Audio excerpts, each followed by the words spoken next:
जैसा कि नाम है, आप तक पहुंचाएंगे सही और सटीक खबर।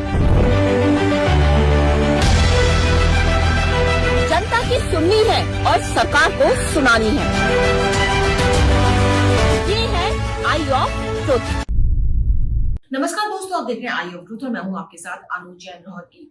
अभी तक यही समझा जाता था जो दल बदलते हैं, चाहे वो विधायक हो चाहे वो सांसद हो, और उस पार्टी में जाना पसंद करते हैं जिसकी सत्ता में चल रही है, जो सत्ता में काबिज है, चाहे वो राज्य सरकार हो चाहे वो केंद्र सरकार हो। उसके पीछे मकसद यही होता था कि लोगों को लगता था कि ज्यादा अधिकार मिलेंगे, पावर मिलेंगी, पैसा कमाने का ज्यादा मौका मिलेगा। और कई बार अपनी पार्टी में नैतिक जो विचारधारा है, जो एक कॉम्बिनेशन होना चाहिए, जो आपस में एक सामंजस्य होना चाहिए, वो नहीं पड़ता था तो वो छोड़ देता था। अभी तक यही चर्चा चलती थी कि दल बदल इसलिए ही किया जाता है। लेकिन हाल ही में जो हुआ, महाराष्ट्र में जो हुआ, उद्धव ठाकरे के 6 सांसदों ने उद्धव ठाकरे को छोड़कर एकनाथ शिंदे का दामन थाम लिया। और सबसे बड़ी बात है, उनके जो सांसद है नागेश पाटिल, उन्होंने एक जो बयान दिया, उससे राजनीतिक गलियारों में बहुत जबरदस्त चर्चा शुरू हो गई है। बयान छोटा सा था लेकिन उनके मायने बहुत ज्यादा थे। और उसके बाद चर्चा ये शुरू हो गई कि आज का जो लोकतंत्र है वो खतरे में पड़ गया है। क्या अब सांसदों को, जो विपक्ष के सांसदों हैं, उनको काम करने का अधिकार ज्यादा नहीं मिल पाता है, उनको पैसा नहीं मिल पाता है, उनको सहयोग नहीं मिल पाता है? जी हाँ, पाटिल ने यही कहा कि वो विकास कार्य करना चाहते हैं, इसलिए वो सत्ता पक्ष में जाना चाहते हैं। यानी एकनाथ शिंदे को उन्होंने इसलिए चूज किया क्योंकि वो सत्ता में है। उद्धव ठाकरे के साथ रहकर इन सांसद का ये कहना था कि वो विकास कार्य नहीं कर पा रहे थे, मतलब ये निकाला गया। और उन्होंने साफ कहा कि उद्धव ठाकरे से उनको कोई परहेज नहीं है, कोई वैचारिक मतभेद नहीं है, लेकिन वो अपने क्षेत्र में विकास कार्य करवाना चाहते हैं, इसलिए उन्होंने एकनाथ शिंदे का दामन पकड़ा। और इसके बाद अब राजनीतिक गलियारों में एक बहस छिड़ गई है कि क्या अब जो सांसद है उसके जो अधिकार हैं, चाहे वो विपक्ष का सांसद हो और चाहे वो सत्ता पक्ष का सांसद हो, सभी को पता है कि अधिकार समान होते हैं। अपने क्षेत्र में सड़कें बनाना, बिजली पानी की व्यवस्था देखना, अस्पताल बनाना, सुरक्षा व्यवस्था, वो देख के मुद्दे जो है संसद में उठाना, अपने क्षेत्र की समस्याओं को संसद में उठाना।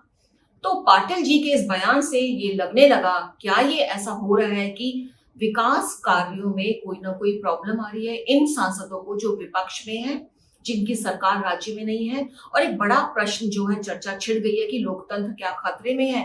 क्या जो पिलर है, 2 पिलर है, पक्ष और विपक्ष, क्या उनमें जो एक समन्वय है वो कहीं बिगड़ रहा है? और जो सांसद जिनकी राज्य में सरकार नहीं है, केंद्र में सरकार नहीं है, लेकिन वो चुन के आए हैं, लोगों ने उनके को पसंद किया है, उनको वोट दिए हैं, लेकिन वो लोगों के लिए काम नहीं कर पा रहे हैं। एक बड़ा प्रश्न ये खड़ा हो गया है और इससे कहीं ना कहीं लगता है कि इस तरफ ध्यान देने की जरूरत है, क्योंकि बयान चाहे छोटा सा हो, इसके मायने बहुत बड़े हैं।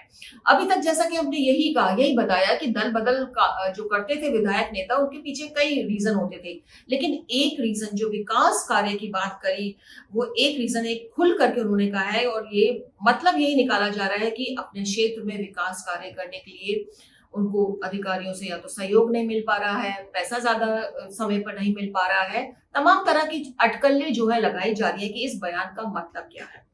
और दोस्तों, ये तो सांसद की बात है। इससे पहले जो इस समय बीजेपी की सरकार केंद्र में और जो गैर बीजेपी राज्य हैं, उनके जो मुखिया है वो लगातार यही आरोप केंद्र पर लगाते रहते हैं कि सरकार से उनको सहयोग नहीं मिल रहा है। उन राज्यों में ज्यादा पैसा, ज्यादा सहयोग मिलता है जहां पर बीजेपी की सरकार है।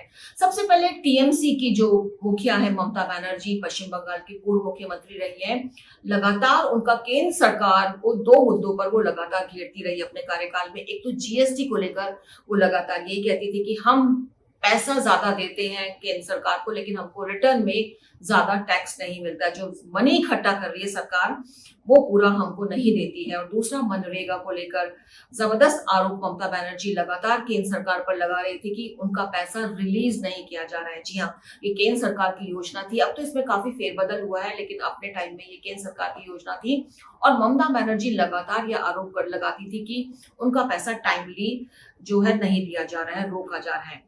इसके बाद आम आदमी पार्टी अरविंद केजरीवाल का केंद्र सरकार पर लगातार आरोप लगा कि जो ट्रांसफर पोस्टिंग हो रही होती है, जो पैसा रिलीज करना होता है, जो केंद्र सरकार की योजनाएं होती है, उनके लिए समय पर पैसा नहीं दिया जाता है, फंड्स उपलब्ध नहीं करवाए जाते हैं, जिससे दिल्ली सरकार जो है विकास कार्य नहीं कर पा रही। ये लगातार आरोप आपने सुनते हैं रहे हैं। इसके अलावा जो दक्षिण के राज्य हैं, कर्नाटक के है, जैसे तमिलनाडु है, ये तेलंगाना, यहाँ के भी मुख्यमंत्रियों की आवाज लगातार उठती रही थी। और जो सिद्धारमैया है वो तो बकायदा, जो कर्नाटक के पूर्व मुख्यमंत्री रहे हैं, उन्होंने तो अपने विधायकों को लेकर जनपद में बकायदा प्रदर्शन भी कर दिया था कि जीएसटी का जो हमको मिलना चाहिए हिस्सा वो नहीं मिल पा रहा है और सरकार हमको सहयोग नहीं दे रही, विकास कार्य नहीं हो पा रहे हैं।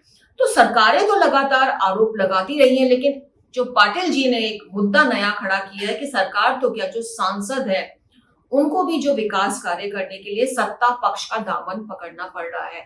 और ये जो मैसेज जा रहा है आम जनता के बीच में, ये मैसेज ठीक नहीं है, क्योंकि लोग उन्हीं को वोट देते हैं अपने क्षेत्र में जो उनके क्षेत्र में विकास कार्य करता है। और जब इस तरह का मैसेज जाएगा, एक तरह की लाचारी जाएगी सामने कि हमको अपनी पार्टी छोड़कर दूसरी पार्टी सत्ता पक्ष इसलिए अपनाना पड़ा क्योंकि हम विकास कार्य नहीं कर पा रहे हैं, अपना आपका काम नहीं कर पा रहे।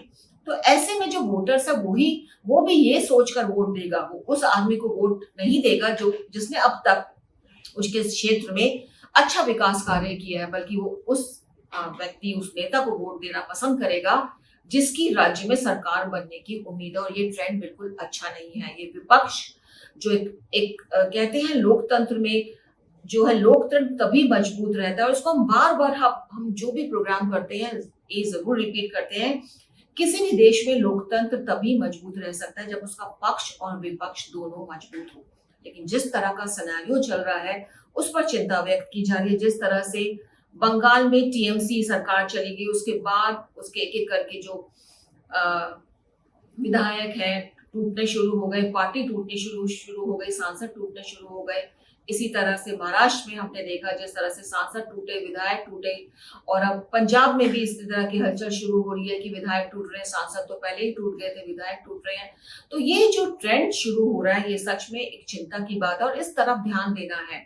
और जैसा कि मोदी जी खुद चाहते हैं कि देश में विकास हो, तो विकास तभी संभव है जब विपक्ष के जो सांसद हैं, जो विधायक हैं, उनको अपने क्षेत्र में विकास काम कार्य करने के लिए सरकार से मदद मिलेगा। चाहे वो विपक्ष के सांसद हो, चाहे वो विपक्ष के विधायक हो, उनको पूरा सहयोग देना पड़ेगा, तभी मोदी जी का सपना जो है विकसित भारत का वो पूरा हो पाएगा।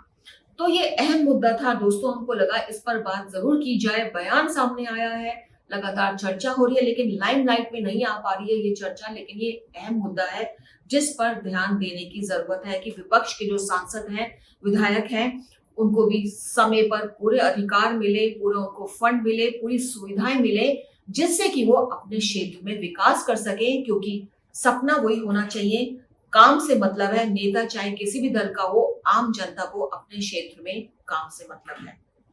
उम्मीद है हमारा ये प्रोग्राम आपको पसंद आया होगा। कुछ ऐसे मुद्दे हम उठाने की कोशिश करते हैं जो सीधे जनता से जुड़े हुए होते हैं। तो देखते रहिए, बने रहिए हमारे चैनल के साथ, हमारे साथ आई ऑफ ट्रुथ के जरिए। हमारे चैनल आई ऑफ ट्रुथ को सब्सक्राइब कीजिए यूट्यूब पर, इसे फॉलो कीजिए फेसबुक पर, इंस्टाग्राम पर, ट्विटर पर और कू पर। हमारे चैनल के बारे में फीडबैक देने के लिए हमें मेल कीजिए ioftruth.6@gmail.com पर।